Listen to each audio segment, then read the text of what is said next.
Students, अब हम colloidal solution का जो क्लासिफिकेशन पढ़ेंगे वो इस आधार पर है कि जो कोलाइडल सॉल्यूशन में डिस्पर्स फेज के पार्टिकल्स हैं उनकी क्या टाइप है, उनकी संरचना क्या है।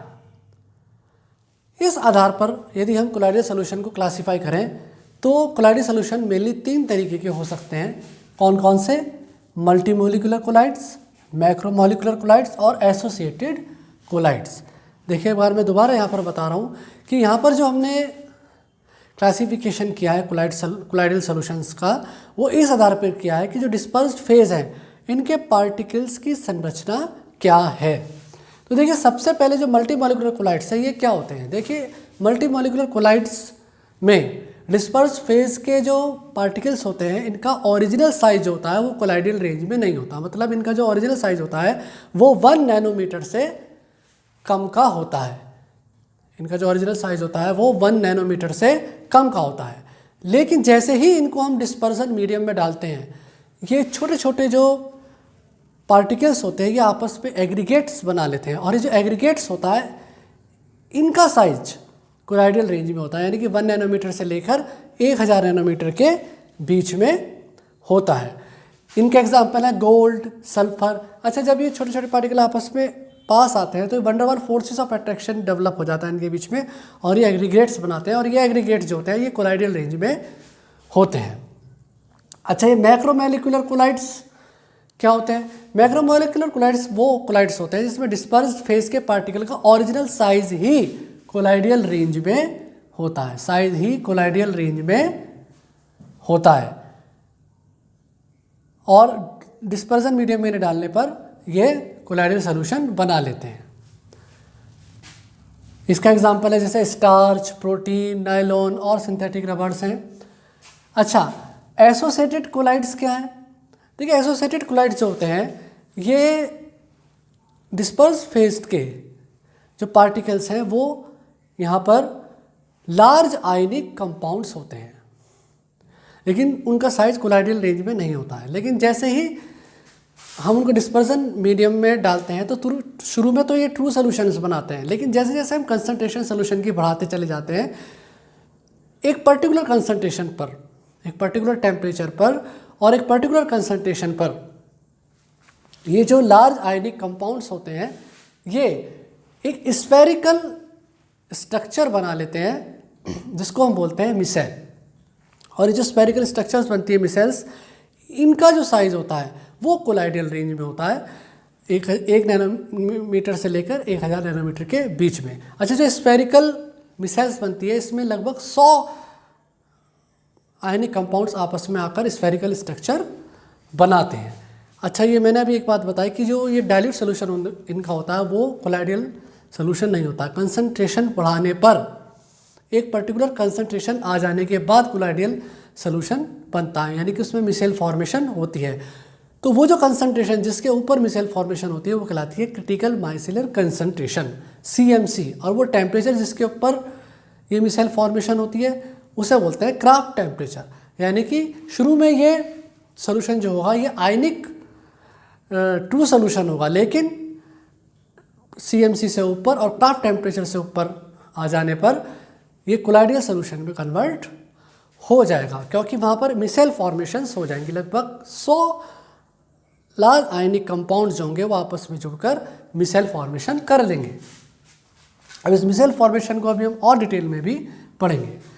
Molecular mass is not very high. देखिए मल्टीमोलिकुलर कोलाइड्स जो होते हैं इनके पार्टिकल तो स्मॉल साइज के होते हैं तो उनका मॉलिक्यूलर मास जो होता है वो बहुत ज़्यादा हाई नहीं होता। मैक्रोमोलिक्यूल्स के पार्टिकल्स हैं इनका साइज ऑब्वियसली बात है हाई होगा। एसोसिएटेड कोलाइड्स जो हैं इनका भी जो मॉलिक्यूलर मास होता है वो मल्टीमोलिकुलर के रिस्पेक्ट में हाई ही होता है। अच्छा, मल्टीमोलिकुलर कोलाइड जो होते हैं वो एग्रीगेट्स बनाते हैं आपस में और वंडर वाल फोर्सेस ऑफ अट्रैक्शन ही उनके बीच में काम करता है, वो आपस में आके इकट्ठा हो जाते हैं। यहाँ पर भी माइक्रोमोलिक्यूल्स में भी जो पार्टिकल्स होते हैं उनके बीच में वंडर वाल फोर्सेस ऑफ अट्रैक्शन ही काम करता है। और यहाँ पर एसोसिएटेड कोलाइड्स में भी वंडर वाल फोर्सेस ऑफ अट्रैक्शन ही काम करता है जो इंक्रीज करता है विद कंसंट्रेशन। देखिए जो वंडरवाल फोर्सेस ऑफ अट्रैक्शन होता है ये काम करता है इन पार्टिकल्स के बीच में, और ये कंसंट्रेशन बढ़ाने पर ये वंडरवाल फोर्सेस ऑफ अट्रैक्शन भी बढ़ता चला जाता है, increases with concentration.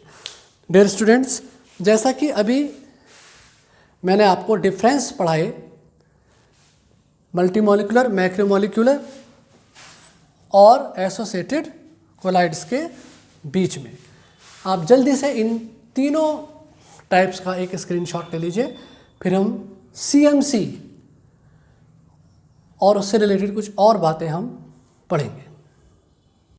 Dear students, जैसा कि अभी हमने पढ़ा कि पार्टिकल की नेचर के आधार पर हम कोलाइडियल सॉल्यूशंस को 3 कैटेगरीज में डिवाइड कर सकते हैं। एक तो मल्टीमोलिकुलर कोलाइड्स, मैक्रोमोलिकुलर कोलाइड्स और एसोसिएटेड कोलाइड्स। अब हम अपना फोकस जो रखेंगे वो मेनली एसोसिएटेड कोलाइड्स पर रखेंगे। देखिए एसोसिएटेड कोलाइड्स जो होते हैं वो बनते हैं आयनिक कंपाउंड से। ये आयनिक कंपाउंड्स क्या होते हैं कि अपनी कम कंसंट्रेशन पर तो नॉर्मल यानी कि ट्रू सॉल्यूशंस बनाते हैं, लेकिन जैसे जैसे हम इनकी कंसंट्रेशन को बढ़ाते जाते हैं वैसे वैसे ये आयनिक कंपाउंड्स या इलेक्ट्रोलाइट्स एग्रीगेट्स होकर बहुत सारी स्फेरिकल स्ट्रक्चर्स बना लेते हैं जिन्हें कि हम मिसेल्स कहते हैं, और इन मिसेल्स का जो साइज होता है वो कोलाइडियल रेंज में रहता है, जिस कारण हम एसोसिएट कोलाइड्स को कोलाइडियल सॉल्यूशन कहते हैं। अब हम यहाँ पर इन्हीं मिसेल्स की फॉर्मेशन की मैकेनिज्म को समझेंगे कि आखिर ये जो मिसेल की फॉर्मेशन होती है इसमें क्या मैकेनिज्म फॉलो होती है, किस तरीके से ये मिसेल जो है वो बनती हैं। तो देखिए आज का ये हमारा अब का जो ये टॉपिक है वो है mechanism of micelle formation. Mechanism of micelle formation. देखिए मिसेल फॉर्मेशन को समझाने के लिए जो मैंने इलेक्ट्रोलाइट लिए वो है सोप। देखिए सोप के जो मॉलिक्यूल्स होते हैं वो आयनिक होते हैं। आयनिक का मतलब सोप का मॉलिक्यूल जो होता है वो वाटर में अनायन और कटायन में टूट जाता है। तो कई तरह के सोप्स होते हैं जिनमें से मैंने ये 2 तरह के सोप्स यहाँ पर लिए हैं। जैसे एक तो है सोडियम स्टीयरेट, इसका फार्मूला है दिस वन, और एक लिया है मैंने सोडियम पाल्मेट जिसका फार्मूला यहाँ पर ये लिखा है। देखिए सोडियम स्टीयरेट का फार्मूला है CH3CH2 होल 16 COO- Na+, और सोडियम पाल्मेट का यहाँ पर फार्मूला लिखा है मैंने ये CH3CH2 होल 14 COO- Na+। तो जैसे मैंने अभी आपको बताया कि जो सोप होता है उसके मॉलिक्यूल्स आयनिक होते हैं, यानी कि वाटर में घोलने पर वो कटायन और अनायन में टूट जाते हैं। देखिए जैसे मैंने बिल्कुल अभी बताया आपको कि सोप के जो मॉलिक्यूल्स हैं वो आयनिक है। आयनिक में भी sodium salt of higher fatty acids होते हैं। सोप के जो मॉलिक्यूल्स होते हैं अधिकतर sodium salts of higher fatty acids होते हैं जो कि वाटर में घोलने पर अनायन और कटायन में टूट जाते हैं। अब यदि हम इनके अनायन की बात करें तो जो अनायन होता है उसकी रचना जो होती है कुछ खास होती है। देखिए कटायन में तो यहाँ पर ये Na+ आ गया, लेकिन जो अनायन है इसकी संरचना में यहाँ पर कुछ खास बात है। देखिए यहाँ पर ये मैंने सोडियम स्टीरेट का अनायन लिया है। ये देखिए सोडियम स्टीरेट को वाटर में डिसॉल्व किया तो ये अनायन और ये कटायन Na+ यहाँ पर हमें मिलेगा। तो इसकी ये अनायन की स्ट्रक्चर को यदि हम ध्यान से देखें तो इस अनायन में एक तो लॉन्ग हाइड्रोकार्बन पार्ट होता है जो कि वाटर रिपेलिंग होता है, जिसको कि हम हाइड्रोफोबिक बोलते हैं, और इस अनायनिक पार्ट के बिल्कुल लास्ट में एक छोटा सा हाइड्रोफिलिक हेड होता है जिसके ऊपर ये नेगेटिव चार्ज होता है, इसे बोलते हैं हेड, और ये हाइड्रोफिलिक होता है। तो एक तो इसमें होता है ये हाइड्रोफोबिक नॉन पोलर पार्ट जो कि वाटर रिपेलिंग होता है, इसे बोलते हैं टेल, और एक इस टेल के आगे होता है ये हाइड्रोफिलिक हेड। यदि हम इसको और ज़्यादा सिंपल वे में बनाने की कोशिश करें तो देखिए हम इसको ऐसे बना सकते हैं। देखिए ये हाइड्रोफिलिक हेड हो गया और ये हाइड्रोफोबिक टेल हो गई। तो ये हो गई इसकी टेल और ये हो गया इसका हेड। तो जैसे ही हम इस सोप को वाटर में डिज़ोल्व करेंगे तो इस तरह का अनायन और Na+ जो है हमें मिल जाएगा। और अनायन की क्या खास बात होगी कि उसमें एक हाइड्रोफोबिक टेल होगी और एक हाइड्रोफिलिक हेड होगा। तो देखिए, जब हम किसी सोप को शुरू में सॉल्यूशन बनाते हैं और वाटर में डालते हैं और कंसंट्रेशन कम रहती है, तो सबसे पहले तो जो मॉलिक्यूल होगा, सोप्स के जो मॉलिक्यूल होंगे वो कटायन अनायन में टूटेंगे। उसके बाद जो कटायन होगा वो तो पूरे वाटर में घुला रहेगा, लेकिन जो ये अनायन होगा, ये अनायन जो होगा ये सरफेस पर आ जाएंगे। जितने भी कटायन आएंगे सोप के मॉलिक्यूल्स से वो तो वाटर में सारे पे फैल जाएंगे, Na+, और जो सोप के मॉलिक्यूल्स से अनायन आएंगे तो कम कंसंट्रेशन पर ये अनायन वाटर की सरफेस पर आ जाएंगे। और वाटर की सरफेस पर भी देखिए किस तरह से आकर अरेंज होंगे कि जो इनके हाइड्रोफिलिक पार्ट है जिस पर नेगेटिव चार्ज है, यानी कि हेड, ये तो रहेगा वाटर में, और ये नॉन पोलर हाइड्रोफोबिक टेल जो रहेगी वो रहेगी वाटर के ऊपर बाहर, जिस कारण ये सारे मॉलिक्यूल्स जो होंगे ये सरफेस पर आ जाएंगे। देखिए, मैंने अभी आपको बताया था कि हायर कंसंट्रेशन से नीचे, यानी कि CMC से नीचे जो इलेक्ट्रोलाइट्स होते हैं वो ट्रू सॉल्यूशंस बनाते हैं। इस तरह के जो इलेक्ट्रोलाइट्स होते हैं, जैसे सोप है, इस तरह के जो इलेक्ट्रोलाइट्स होते हैं वो ट्रू सॉल्यूशन बनाते हैं। लेकिन कुछ के बुक्स में यह भी माना गया है कि इसको ट्रू सॉल्यूशन कहना भी सही नहीं है, क्योंकि मॉलिक्यूल्स जो हैं उसमें उसके जो अनायंस, मॉलिक्यूल से मिलने वाले अनायंस हैं वो तो सारे सरफेस पर ही आ गए, तो उसको ट्रू सॉल्यूशन कहना सही नहीं है, इसको आप नॉन रियल सॉल्यूशन कीजिए कहिए। लेकिन अगर MCQ में नॉन रियल का ऑप्शन ही नहीं है, ट्रू सॉल्यूशन है, तो फिर हम वहाँ पर ट्रू सॉल्यूशन को ही टिक करेंगे। अगर क्वेश्चन ये आता है कि बिलो CMC यानी कि below critical micellar concentration nature of soap solution is, option दे रखा है उसमें colloidal solution, true solution, emulsion, none, तो आप ट्रू सॉल्यूशन पर टिक करेंगे, क्योंकि वहाँ पर फिर अगर वहाँ पर नॉन रियल ऑप्शन है ही नहीं। लेकिन अगर वहाँ पर नॉन रियल सॉल्यूशन लिखा हुआ तो फिर आप वहाँ पर नॉन रियल का ही को ही टिक करेंगे।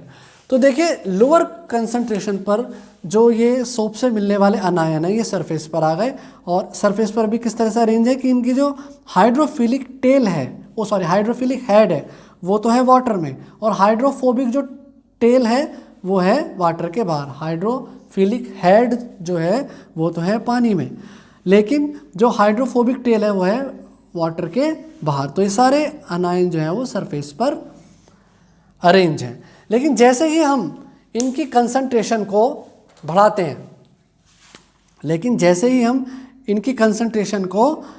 हैं, वैसे ही इन अनायंस के बीच में इंटरेक्शन डेवलप हो जाता है, और ये अनायंस जो होते हैं आपस में एग्रीगेट होना शुरू कर जाते हैं, और एग्रीगेट होकर इस तरह की बहुत सारी स्फेरिकल स्ट्रक्चर्स बना लेते हैं, और इन स्फेरिकल स्ट्रक्चर्स को हम बोलते हैं मिसेल्स। और इन मिसेल्स की क्या खास बात होती है कि इन मिसेल्स का जो साइज़ होता है वो कोलाइडल रेंज में आता है। देखिए, यहाँ पर जो कटायन अनायंस आ रहे थे, ये इनका साइज़ जो था वो कोलाइडल रेंज में नहीं था, लेकिन जब ये कंसंट्रेशन बढ़ाने पर ये मिसेल्स बनी, तो इन मिसेल के बनने के बाद जब इन मिसेल्स का साइज़ देखा गया तो वो कोलाइडल रेंज में पाया गया। और मैंने आपको ये भी बताया कि एक मिसेल्स में लगभग 100 ये अनायंस जो हैं आपस में इकट्ठा हो सकते हैं। एक मिसेल्स में लगभग 100 अनायंस जो हैं आपस में इकट्ठा हो सकते हैं, और इस तरह की बहुत सारी मिसेल्स जो हैं वो बन जाती हैं। अच्छा, इन मिसेल की क्या खास बात होती है कि इस अनायन का जो हाइड्रोफोबिक टेल होती है वो तो रहती है सेंटर की तरफ, और जो हाइड्रोफिलिक हेड होता है वो इस मिसेल में रहता है बाहर की तरफ। तो देखिए, ये जो हाइड्रोफोबिक हेड है मिसेल्स का, ये जो हाइड्रोफोबिक हेड है ये यहाँ पर बाहर की तरफ है, और जो हाइड्रोफिलिक जो हेड है इन पार्टिकल्स का, इन अनायंस का जो हाइड्रोफिलिक हेड है वो तो है बाहर की तरफ, और जो हाइड्रोफोबिक टेल है वो है सेंटर की तरफ। एक बार मैं यहाँ पर दोबारा इस मिसाइल के बारे में बता रहा हूँ कि एक मिसाइल में लगभग 100 अनायंस जो हैं वो आपस में इकट्ठा हो सकते हैं। और ये अनायंस किस तरह से अरेंज रहते हैं कि इनकी जो हाइड्रोफोबिक टेल है वो तो रहती है सेंटर की तरफ, और जो हाइड्रोफिलिक हेड है वो रहता है पेरिफेरी यानी किनारे की तरफ। और इस तरह की बहुत सारी मिसाइल्स जो हैं वो बन जाती हैं। और वो कंसंट्रेशन जिसके ऊपर ये मिसाइल फॉर्मेशन होती है उसे बोलते हैं CMC यानी क्रिटिकल माइसिलर कंसंट्रेशन। और वो टेम्परेचर, जिस टेम्परेचर के ऊपर ही ये मिसाइल फॉर्मेशन हो सकती है उसे बोलते हैं क्रेफ्ट टेम्परेचर। अच्छा, अब हम यहाँ पर एक और बात बतानी है मेरे को कि ये जो सोप का मॉलिक्यूल होता है ये किस तरीके से क्लिनजिंग एक्शन शो करता है। ये जो सोप का मॉलिक्यूल होता है ये किस तरह से क्लिनजिंग एक्शन शो करता है। देखिए, जो हमारे कपड़ों पर डर्ट या ग्रीस वगैरह लग जाती है वो नॉन पोलर होती है इन नेचर। देखिए, एक केमिस्ट्री में प्रिंसिपल होता है लाइक डिजॉल्व लाइक। उसका मतलब होता है कि जो पोलर होगा वो पोलर से इंटरेक्ट करेगा, जो नॉन पोलर होता है वो नॉन पोलर से ही इंटरेक्ट करेगा। तो जितनी भी हमारी कपड़ों पर ग्रीस या डर्ट वगैरह लग जाती है वो नॉन पोलर होती है इन नेचर। तो जैसे ही हम ग्रीस लगे कपड़ों को पानी में डालेंगे और उसमें सोप को हम घोल देंगे तो जो सोप के मॉलिक्यूल होंगे पहले तो वो कटायन और अनायन में टूटेंगे, और वो जो अनायनिक पार्ट होगा सोप के मॉलिक्यूल्स का उसकी जो हाइड्रोफोबिक टेल होगी वो हाइड्रोफोबिक टेल उन डर्ट या ग्रीस पार्टिकल्स में इस तरीके से पेनिट्रेट कर जाएंगी। देखिए, हेड, इनकी जो टेल है वो ग्रीस में अंदर पेनिट्रेट कर रही है और इनका हेड जो है वो वाटर में ही है। जो हाइड्रोफिलिक हेड है वो वाटर में ही है और जो टेल है वो डर्ट या ग्रीस के अंदर पेनिट्रेट कर चुकी है।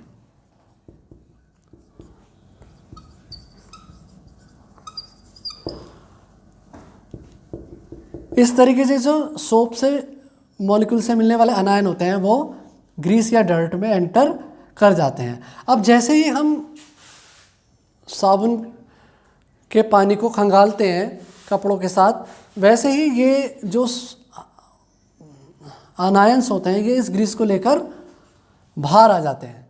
देखिए, ये ग्रीस को इन्होंने कपड़े से अलग कर लिया है और इस तरह की बहुत सारी ग्रीस या ऑयल्स की जो ड्रॉपलेट्स होती हैं वो पूरे वाटर में फैल जाती हैं। एक इमल्शन टाइप का बन जाता है और फिर हम उनको निचोड़ते हैं और उसको रगड़ते हैं, जिससे ये सारा जो ये इमल्शन जो हमें मिला है वाटर विद डर्ट ग्रीस, ये जो होता है ये बाहर चला जाता है और ग्रीस और डर्ट और जो गंदगियाँ होती हैं वो कपड़े से रिमूव हो जाती हैं।